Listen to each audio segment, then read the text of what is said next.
I was blessed by the message. मैं आशीषित हुआ हूँ आज के वचन से। Few months back, I think Kiran brother sent it was a write-up he sent. कुछ महीने पहले किरण ब्रदर ने एक आर्टिकल भेजा था। So in that he was saying that, in the movies, the director brings a black screen. Sometimes the screen is black, and after some time the light comes up. उसमें कह रहे थे कि जिस तरह के मूवी चलनचित्र जब उसके डायरेक्टर जब उसका चित्रीकरण करते हैं तो बैक साइड में ब्लैक स्क्रीन ऐसा कुछ होता है। So it is totally dark and suddenly something comes. और वहाँ पे पूरा ब्लैकआउट रहता है और अचानक से कुछ आ जाता है उस स्क्रीन पर। I was reading the book of Ruth, and I was seeing that, there was sometimes in Naomi's life when she comes, the Bible says that the whole city was disturbed because of his coming. She is coming back. मैं पढ़ रहा था Ruth के किताब को और नवमी के जीवन के बारे में, और वहाँ पे हम देखते हैं कि पूरा जो शहर है वो बहुत ही अस्त व्यस्त हो गया। To the point, she was so much burdened. She's saying, everybody is telling something, but saying, don't call me, Naomi, call me Mara. Full dry life. वो बहुत ही अस्त व्यस्त थी और वो कहते हैं कि मुझे नवमी ना कहे, मुझे मारा कहे। But Ruth is a blessing in our life. Through Ruth, everything is going to change. But she was not able to see that. She saw only darkness in her life. और रूथ के जीवन के द्वारा सब कुछ आशीष मिलने वाला था, लेकिन नवमी उसे देख नहीं पा रही थी।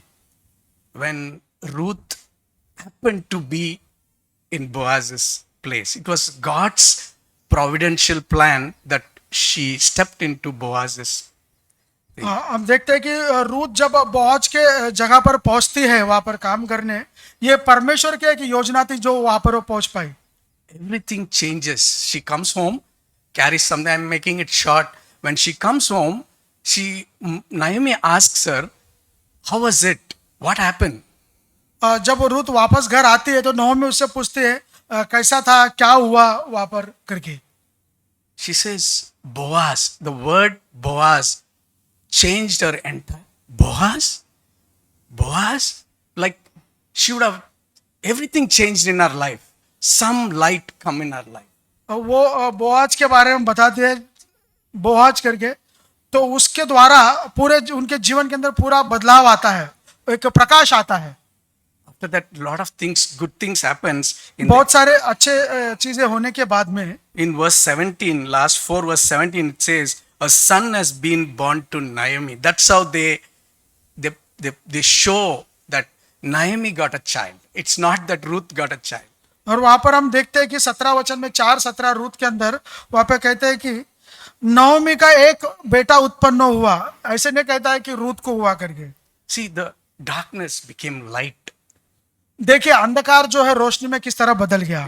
I'm not a original thing. I am a repaired piece that I'm standing here actually. मैं एक ओरिजिनल व्यक्ति नहीं हूँ, मैं एक रिपेयर किया हुआ व्यक्ति हूँ। As brother was talking about, the potter was remaking, and I'm a remade person by Christ, and I'm so grateful that he touched me and he made me, he repaired me. जैसे कि हम देखते हैं कि बताया गया कि कुमार जिस तरह एक टूटे हुए बर्तन से वापस एक नया बर्तन बनाता है, उसी तरह परमेश्वर हम सबको बनाता है। I'm enjoying this life because he gave me a second chance and he keeps giving me more and more chances. All I have to do is I have to depend on this Jesus and everything changes in my life. मैं अपने जीवन से sorry brother, I have to depend on Christ and everything changes automatically in my life. मुझे प्रभु पर निर्भर होना है और जो सारे चीजें जो है सीधे होते जाएंगे। I have to only try, that's all. Even if I try and fail, still I'm pass actually. मुझे सिर्फ कोशिश करना है, अगर मैं कोशिश करके फेल भी होता हूँ तो फिर भी मुझे कोशिश करते रहना है। I'm grateful because God spoke to me even as brother was talking. I saw that repairing work is happening in my life and I can always be confident about it. मैं धन्यवादी हूँ जिस तरह भाई ने बताया कि एक रिपेयर करने का जो काम है, मरम्मत का काम चालू है और उस पर मुझे निर्भर रहना है कि प्रभु मुझे बना रहा है। When the light has come. एक प्रकाश हमारे जीवन में आने दीजिए The darkness is gone. और अंधकार को जाने दीजिए, I can live in the light और मैं प्रकाश को जी सकता हूँ, because in him was life and life was light of man. क्योंकि उसके अंदर प्रकाश है और वो हम सबको एक ज्योति देता है। Thank you very much. धन्यवाद। प्रभु का धन्यवाद उस वचन के लिए कि परमेश्वर की मरम्मत का काम हमारे जीवन में आज भी जारी है। इस वर्किंग रिपेयर का काम आज भी जारी है। जब हम सड़क पर जाते हैं, रोड पर जब जाते हैं, बहुत जगह पर डाइवर्जन्स आते हैं और वहाँ पे एक साइन लिखा हुआ होता है कि go slow, the work is in progress. हर जगह पर आप देखेंगे कि हम वहाँ पे स्पीड में नहीं जा सकते। कई बार परमेश्वर हमारे जीवन में जब उस काम को करता है, उस मरम्मत के काम को करता है, हम अपने आप को देख नहीं पाते हैं। कई सारी हालातें, परिस्थितियाँ शायद पहले समान नहीं होंगे, दर्द से हम गुजरते होंगे, लेकिन जब हम इंतज़ार करते हैं और इंतज़ार जब हम करते हैं, प्रभु के ऊपर आशा बना के रखते, एक निश्चय हमारे जीवन में होता है कि हम प्रभु के हाथों में हैं, तो ज़रूर उस प्रोसेस के अंदर से परमेश्वर हमारे जीवन में एक सुंदर काम करता है। वो वर्क इन प्रोग्रेस आज भी हम अपने जीवन में देख पाएंगे कि परमेश्वर आज भी मेरे जीवन में कहीं ना कहीं, किसी न किसी क्षेत्र के अंदर प्रभु आज भी मेरे जीवन में काम कर रहा है। हम आज भी किसी भी रीति से ये नहीं कह सकते कि मैं पा चुका हूँ, सिद्ध बन चुका हूँ सारे एरियाज़ में, अब मुझे किसी चीज़ में मरम्मत की ज़रूरत नहीं। हर व्यक्ति जो इस वचन को सुन रहा है, आज जब मैं इस वचन को सुन रहा हूँ, मेरे जीवन के क्षेत्रों में कहाँ पर उस मरम्मत की ज़रूरत है। कुछ चीज़ अच्छी होंगी, लेकिन कहीं पे ऐसी ज़रूरतें हैं जहाँ पर मुझे एक रिपेयर की आज भी ज़रूरत है, और परमेश्वर उस जिम्मेदारी को लेता है ताकि मैं अपने आप को उसके हाथों में सौंपूँ। और पिछले सप्ताह में एक छोटी सी घटना मैं बांटना चाहता हूँ कि जिससे प्रभु ने मेरे जीवन में एक मरम्मत का स्थान दिखाया कि जहाँ पर मुझे अपने आप का मन फिराना है। जो दूसरा यूहन्ना उसका पहला अध्याय, 2 जॉन 1 चैप्टर 3 और 4, वहाँ पे लिखा है कि परमेश्वर पिता और पिता के पुत्र यीशु मसीह की ओर से अनुग्रह, दया और शांति हमारे साथ सत्य और प्रेम सहित रहे। वचन 4, मैं बहुत आनंदित हुआ कि मैंने तेरे कुछ बच्चों को उस आज्ञा के अनुसार जो हमें पिता की ओर से मिली थी सत्य पर चलते हुए पाया। और इस वचन ने बहुत ही साफ रीति से मेरे जीवन में बताया कि कहाँ पर मुझे मन फिराने की ज़रूरत है। पिछले सप्ताह में कुछ मैंने मशीन लिया था और उस मशीन के साथ कुछ उस सेल्स वाले बंदे से जब मैं बात कर रहा था तो उस मशीन के साथ एक किट जो आता है वो सेल्स वाला बंदा मुझे फ्री में दे रहा था कि आपको खरीदने की ज़रूरत नहीं, मैं आपको फ्री में दूंगा। लेकिन उस सेल्स वाले बंदे ने बोला मुझे थोड़ा सा, आपको कुछ पैसा, मुझे आप छोटा सा पैसा दे दीजिए और तब मैं आपको ये दे दूंगा मेरे पर्सनल अकाउंट में, मैं आपको मेरा जीपे देता हूँ, उसमें आप मुझे दे दीजिए। तो मुझे पहले ठीक लगा, मुझे थोड़े से समय के लिए मैंने बोला कि किट तो खरीदना ही था मुझे और ये व्यक्ति ऐसे ही दे रहा है, शायद कॉम्प्लीमेंट्री होगा। लेकिन जब थोड़े समय के बाद मैंने सोचा कि एक छोटी सी चीज़ के लिए कैसे हम ट्रूथफुल नहीं हो पाते हैं, या मैंने मेरे जीवन में देखा कि थोड़े समय के लिए जैसे मैं एक बहक गया था कि अरे हाँ, वो मुझे फ्री में कुछ दे रहा है लेकिन उसके बदले में वो पैसा मांग रहा है, वो जो सही नहीं था।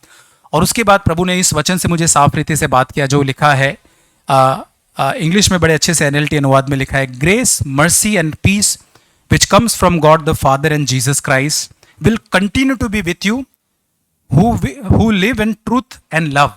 ये ट्रूथ वर्ड जो है मुझे बहुत ही प्रोत्साहित किया, जो 3 वचन में और 4 वचन में भी आता है। 4 वचन में लिखा है कि इंग्लिश में लिखा है, how happy I was to meet some of your children and find them living according to the truth just as the father commanded. ये मरम्मत का स्थान मुझे लगा कि मेरे जीवन में कि एक ट्रूथफुलनेस होना हर छोटी बात में मेरे जीवन में बहुत ज़रूरी है, चाहे कोई देखता हो ना देखता हो।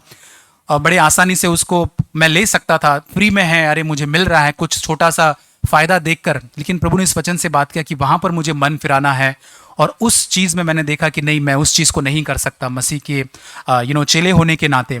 सो प्रभु हमारी सहायता करे, तभी हमारे जीवन में 3 वचन में लिखा है वो अनुग्रह, ग्रेस, मर्सी और पीस तब बढ़ते जाएगा जब हम सच्चाई में चलेंगे, ट्रूथफुलनेस में हमारा जीवन में होगा, तो उस शांति को हम खोएंगे नहीं, उस पीस को हम नहीं खोएंगे। और 4 वचन में लिखा है कि वो बड़ा आनंद दिलाता है परमेश्वर के हृदय को भी जब हम सच्चाई में चलते हैं। तो प्रभु हमारी सहायता करे, मेरी सहायता करे कि हम मन फिराए उस मरम्मत के स्थान में जहाँ पर कहीं पर भी एक ट्रूथफुलनेस नहीं है, छोटी सी फायदा जहाँ पर दिखता है और वहाँ पर हम तुरंत एक कॉम्प्रोमाइज़ करने के लिए अटेम्प्ट होते हैं, वहाँ पर प्रभु हमारी सहायता करे कि हम इस वचन के आधार पर सत्य के लिए, सच्चाई के लिए हम खड़े रहे। प्रभु हमारी सहायता करे। मैं परमेश्वर को धन्यवाद देती हूँ इस वचन के लिए। ब्रदर आबू ने एक वचन पढ़ा, 1 पतरस का 2 का 4। उसके पास आकर जिसे मनुष्य ने तो निकम्मा ठहराया, परंतु परमेश्वर के निकट चुना हुआ और बहुमूल्य जीवता पत्थर है। तो ये वचन से मुझे बहुत खुशी हुई। बुधवार के दिन मैं सिस्टर मेबल से बात करती थी मेरे बेटी के वास्ते में। मेरी बेटी मुझसे बोलती, मम्मी सब लोगों ने मेरे को ठुकराया, डैडी मरने के बाद सब लोग को पता चला क्या मैं बॉर्न अगेन हो गई हूँ। तो मैंने उससे मेरे बेटी से कहा, मुझे कुछ फर्क नहीं पड़ता है, परमेश्वर ने तो मेरे को चुना है एक गाने से, और मैं टर्न नहीं होएगी, कुछ भी होने दो, जीऊँ या मरूँ परमेश्वर के लिए मरूंगी। तो मैं ये वचन से आज मुझे बहुत प्रोत्साहन मिला कि एक प्रभु हमारे पास है, प्रभु का वचन हमारे साथ कितना भी है, हम डरेंगे नहीं। मनुष्य क्या है कि हम उसकी याद करें, वो कभी अच्छा बोलता है कभी बुरा भी बोलता है हमारे सामने आके, मगर मुझे कुछ परवाह नहीं, मैं परमेश्वर के वचन से ही चलूंगी। मैं धन्यवाद देती इस वचन के लिए। एक परमेश्वर ने मेरे को बहुमूल्य जीवित पत्थर से चुना है। Thank you. I thank God for the words God spoke to me today. और प्रभु का मैं धन्यवाद करती हूँ जो वचन से प्रभु ने आज बात किया उसके लिए।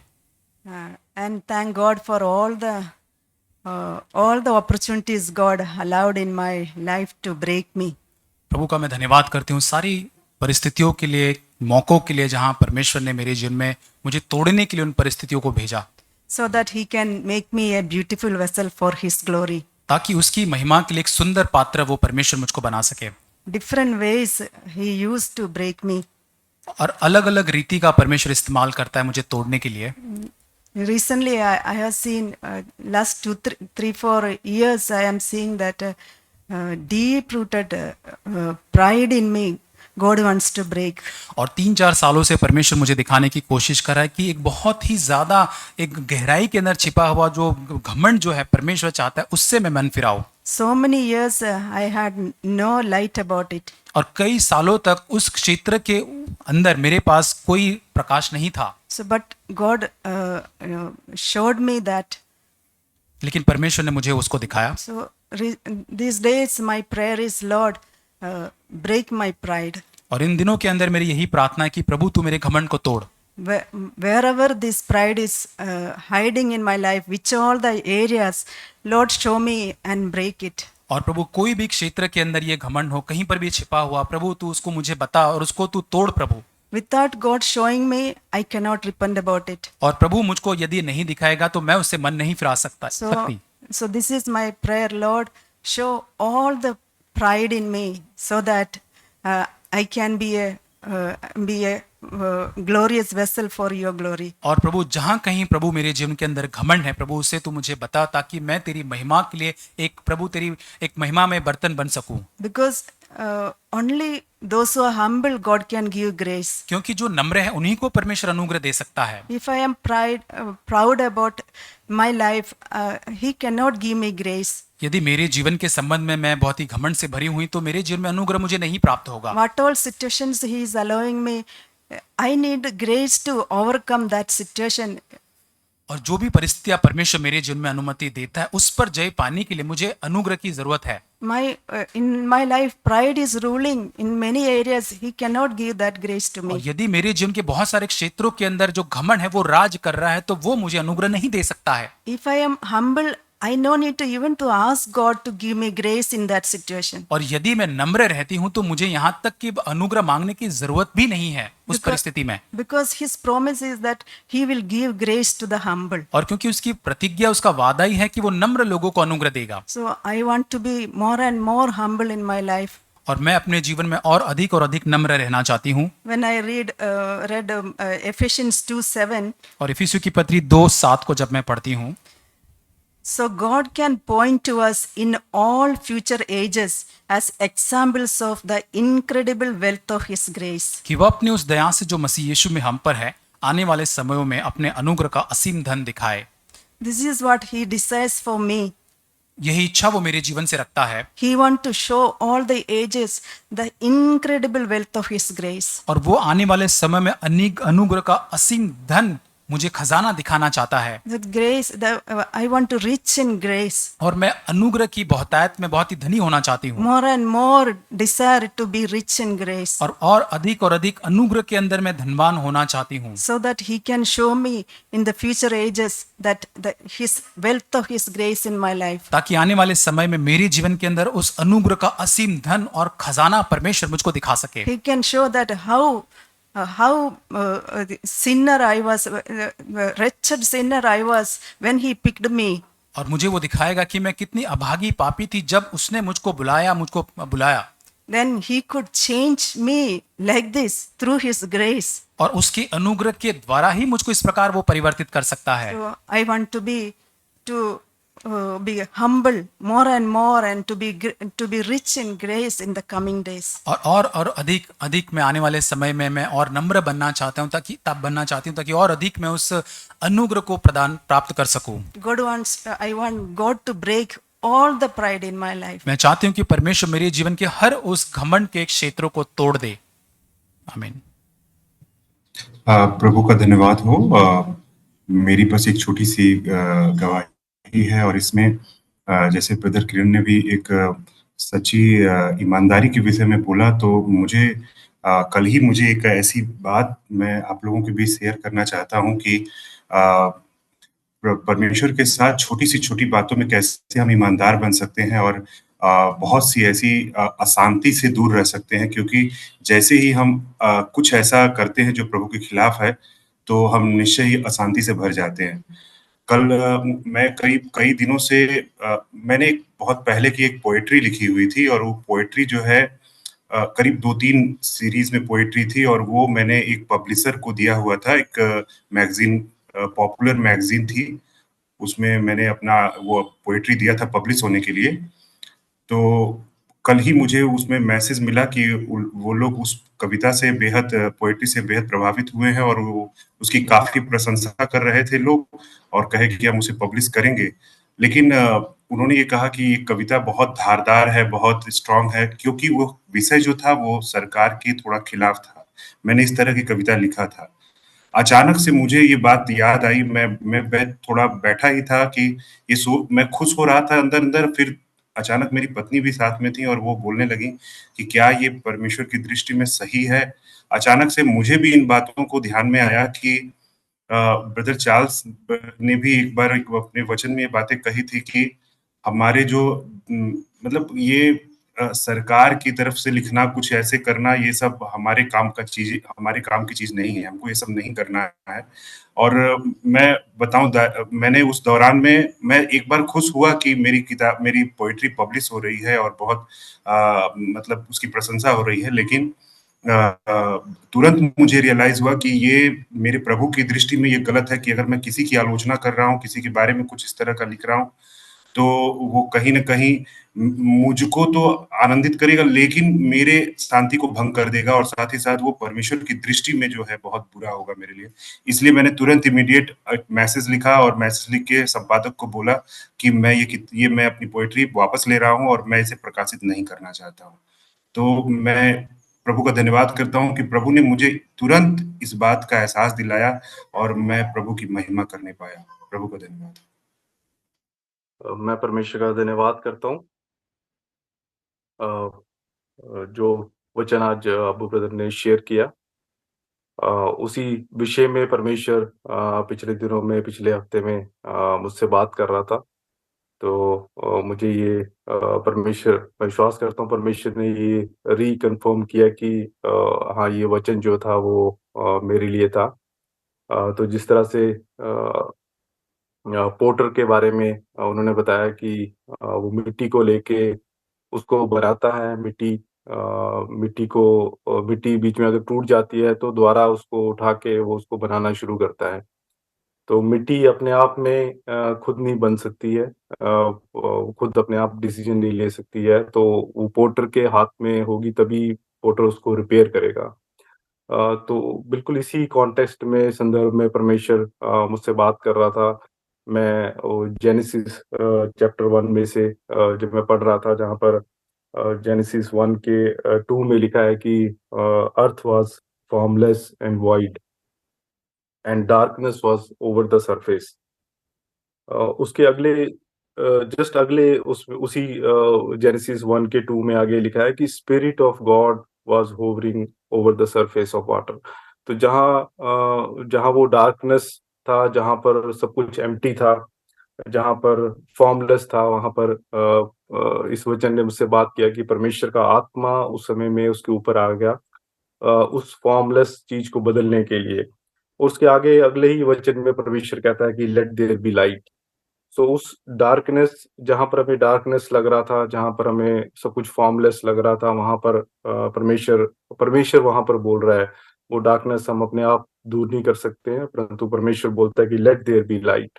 और वो परमेश्वर उस डार्कनेस के ऊपर हमें वो लाइट देता है। वो हमारे स्पिरिचुअल के जितने एरियाज हैं जहाँ पर हमें लगता है कि हम आगे नहीं बढ़ पा रहे हैं, वहाँ परमेश्वर आके कहता है कि लेट देयर बी लाइट। तो वो जो रिपेयर करने का काम है अपने आप हम नहीं कर सकते, परमेश्वर आके उसको करता है। इस वचन से परमेश्वर ने मुझसे बात किया। उसके आगे अगले वचन में लिखा है कि गॉड सा दैट इट वाज गुड। सो जब परमेश्वर ने बनाया तो परमेश्वर ने कहा कि इट वाज गुड। और आगे आगे जैसे जैसे परमेश्वर उसको बनाता गया, उस फॉर्मलेस चीज को बदलता गया, वो जैसे जैसे बदलता गया वैसे वैसे परमेश्वर वहां पर बोलता गया कि इट वाज गुड। तो जैसे परमेश्वर ने देखा इट वाज गुड। सो परमेश्वर जब हमें रिपेयर करता है, परमेश्वर हमें उस लेवल पे लेके आना चाहता है। परमेश्वर ने मुझसे बोला कि जहाँ पर वो हमें देख के बोलना चाहता है कि यस इट इज गुड, जैसा मैं चाहता था ये वैसा बना है। और वो कंटिन्यूस एक प्रोसेस में हम वहां पर परमेश्वर ने बनाया एक एक करके हर एक चीज को, और हर एक में ये बोला कि इट वाज गुड। तो उस पोर्टर के हाथ में मैं अपने आप को समर्पित करता हूँ, आगे मेरे और लाइफ को जैसा वो पोर्टर मुझे बनाना चाहता है, परमेश्वर मुझे बनाना चाहता है। परमेश्वर का आत्मा उन सब जगह में मुझे लाइट देने के लिए और मुझे यीशु के जैसा बनाने के लिए परमेश्वर सहायता करे। इस बात से मैं परमेश्वर का धन्यवाद करता हूँ।